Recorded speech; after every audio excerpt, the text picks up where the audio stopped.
It's 3:07 a.m. Your room is dark. Your phone is glowing like a cheap altar. Your thumb scrolls without permission. You told yourself one more video 30 minutes ago. Now your eyes burn, your chest is hollow, and your brain feels like wet cement. You're not tired.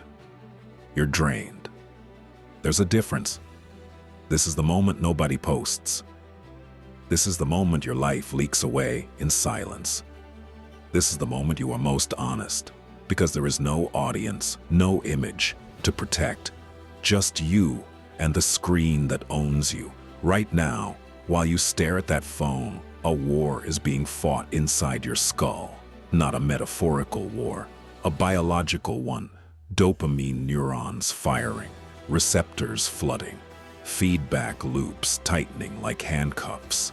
Silicon Valley didn't accidentally build this. It was engineered, designed, architected by teams of behavioral scientists who understand your brain better than you do. They don't need to beat you. They just need to distract you. They don't need to kill you. They just need you docile, tired, and addicted. Every vibration is a hook. Every notification is a leash. Every swipe is a microdose that trains you to obey. Dopamine was never meant for this. Dopamine was a hunting chemical, a survival signal. You move, you risk, you focus, you build, you conquer, and dopamine rewards the effort. Now you get the reward without the effort, pleasure without purpose, signal without sacrifice. That mismatch is destroying you from the inside. Your brain adapts fast, faster than your morals, faster than your discipline. It downregulates, it numbs. What used to excite you now barely registers. You need more, louder, faster, darker. You are not chasing pleasure anymore. You are running from emptiness. This is why focus is dying in America. This is why attention spans have collapsed from minutes to seconds. This is why studies show the average man checks his phone over 100 times a day. Why productivity per hour is down while screen time is up. Why testosterone levels in young men have dropped nearly 30% since the 1980s. Why anxiety and depression have exploded while comfort has never been higher. This is not coincidence. This is cause and effect. An addict society produces weak outcomes. Weak outcomes produce weak men. Weak men produce no legacy. Look around. A generation of men overstimulated and underdeveloped. Infinite information, zero wisdom, infinite content, no direction. They know every meme. They know every scandal. They can't sit alone with their thoughts for 10 minutes without panic. They call it boredom. It's not boredom, it's withdrawal. Your brain is screaming because the drug is gone. And instead of facing that scream, you silence it with another hit. Scroll, tap, swipe, consume, repeat. Slave behavior. Predators understand patterns.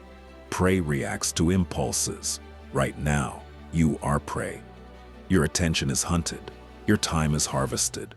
Your potential is monetized by people who will never know your name. You think you're choosing. You're not. The algorithm chooses for you. It learns your weaknesses. Late night loneliness. Sexual frustration. Anger. Envy. It feeds you exactly what keeps you hooked and exactly what keeps you passive. Outraged but inactive. Entertained but broke. Stimulated but invisible. This addiction doesn't just steal time, it steals ambition. When your dopamine baseline is fried, real life feels dull, work feels heavy, discipline feels impossible, building something meaningful feels too slow, so you quit early. You procrastinate, you drift, you call it not motivated. That's a lie. You are motivated. You're just motivated by the wrong things. Cheap rewards have hijacked your drive.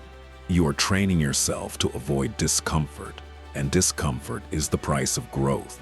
This is why so many men feel lost, not because they lack opportunity, but because their nervous system is shattered. They can't focus long enough to master a skill. They can't tolerate silence long enough to hear their own thoughts. They can't endure boredom long enough to build something hard.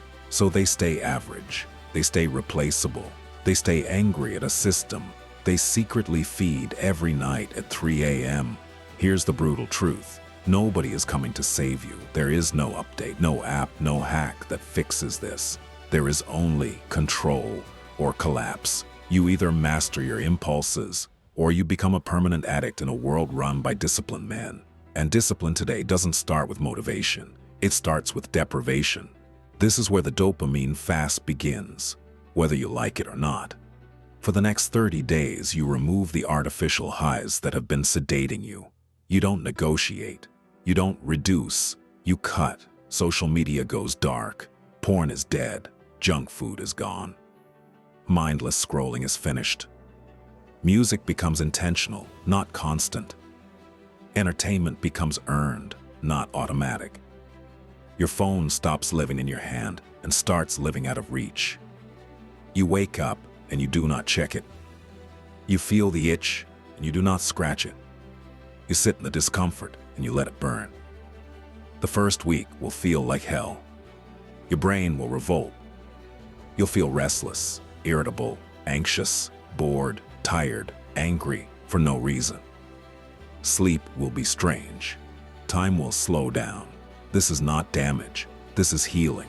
Your receptors are recalibrating. Your nervous system is remembering what baseline feels like. You are detoxing from a drug society. Pretends isn't a drug. The second week, something shifts. Your thoughts get sharper. Your patience grows teeth.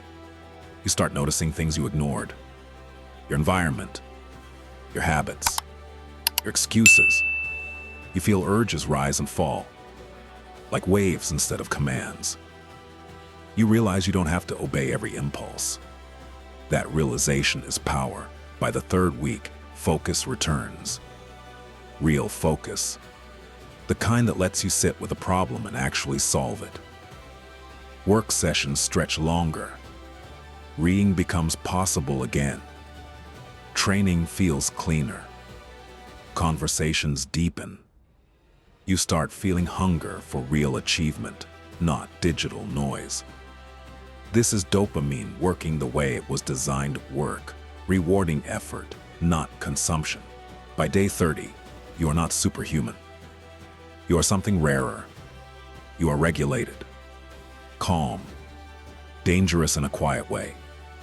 You choose what you pay attention to. You decide when you get pleasure. You are no longer yanked around by every shiny object. You have leverage over yourself, and self-control is the foundation of every other form of control. This is what they never tell you. The pain is the point. The boredom is the gateway. The silence is where your architecture rebuilds.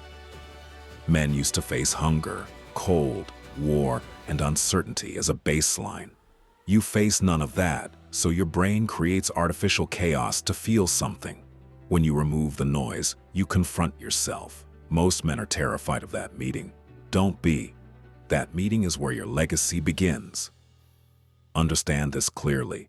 A man who can control his impulses can control his future. A man who can delay gratification can outwork, outlearn, and outlast men who are technically smarter but emotionally weak. The modern world rewards the focused predator, not the distracted addict. Attention is currency now. While others spend it on nothing, you invest it in skills, health, money, and purpose. Every hour you are not scrolling is an hour you are building an edge. While they laugh at clips, you stack reps. While they argue online, you study. While they chase validation, you create value. Over months, that gap becomes terrifying. Over years, it becomes permanent. This is how the 1% is formed, not by luck, but by subtraction. You want confidence. Earn it by keeping promises to yourself. You want motivation. Build it by doing hard things when you don't feel like it. You want respect. Start by respecting your own time and attention. The world mirrors your standards. If you treat your mind like trash, don't be surprised when your life looks disposable. Right now, you're standing at a fork. One path is familiar, comfortable, endless stimulation, endless excuses, endless nights staring at a glowing screen, wondering why nothing changes. The other path is quiet, uncomfortable, boring at first, but it leads somewhere real. Strength, clarity, direction, legacy. This is not about becoming a monk. This is about becoming lethal with your time. This is about reclaiming your biology from corporations that profit from your weakness. This is about turning yourself from a consumer into a creator, from prey into predator, from slave into architect of your own life. If this message hit you in the chest, it's because some part of you knows it's true. Don't ignore that. Act on it. Close the apps. Kill the noise. Start the fast. Suffer on purpose. Rebuild your brain. And if you're ready to step out of the dopamine trap and into the 1% of men who actually control themselves, subscribe now and lock in. This isn't entertainment. This is a line in the sand. Choose who you become.